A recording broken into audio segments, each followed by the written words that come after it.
All right, so for today with equestrian yoga, we're going to apply a principle.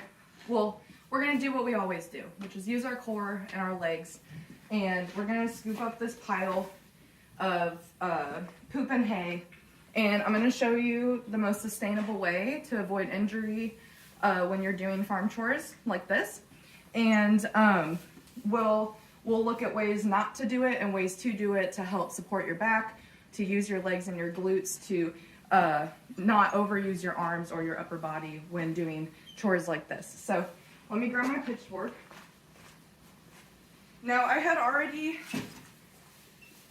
gone through and scraped. I use kind of a rake sometimes for the goats, where I just kind of rake up poop and hay because their stalls are harder, or their sheds are harder to clean with a pitchfork because their poops aren't as big. So I already did all that. But what I wanted to demonstrate today, so a lot of times when we scoop, whenever we pick our stalls or pick, do any kind of cleaning in a barn, a lot of times it's easy to just kind of, bend over. Your back is, you come from this angle, bending over, back is just kind of in it, however you need to do it. But what I'm going to suggest today is being mindful of your lower back.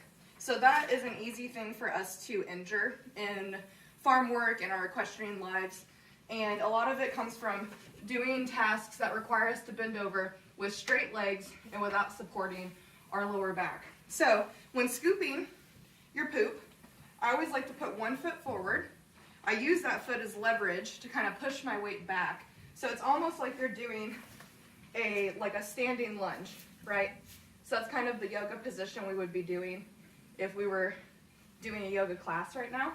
But we're going to use that same type of principle on our poop. So I've got my front foot in front of me. My back foot is anchored. I'm going to use my front foot to push my weight towards my back foot.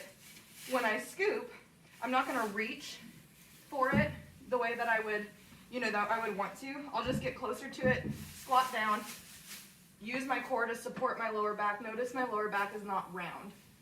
I'll use my shoulder blades to hold my shoulders in place as I push, and then I'll squat up. So it's like you're doing a lunge, but, sorry, this is a stubborn piece of hay. It's like doing a lunge, a high lunge. So we'll do it again, but other side, because I like to switch sides. Another pro tip, pick from both sides, don't just pick from one side. So I've got my foot forward, my back foot is anchored, and I've got, if I need to come closer, so again, I'm gonna scrape my pile back. I've got my foot forward, I'm gonna kind of lean forward, but notice I'm not leaning over my knee. I'm gonna lean as far as my knee is over my ankle, and then I'll scrape back. That's why I'm not using my back to scrape, right? So now I've got my right leg forward, anchored, back leg. I'm gonna do my little lunge and lunge back up. I'll get closer to my pile, little lunge, stand back up. And then this way my back is not involved at all. Same thing, so I almost defaulted into what I usually do, which is just kind of, straight leg, bend over.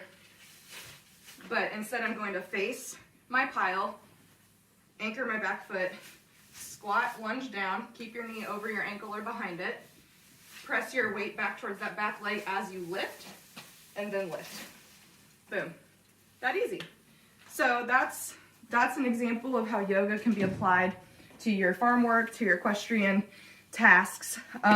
So stick around, stay tuned for more farm advice with using yoga principles and yoga postures to help us have a more sustainable and comfortable time working in our barn and doing the things that we love.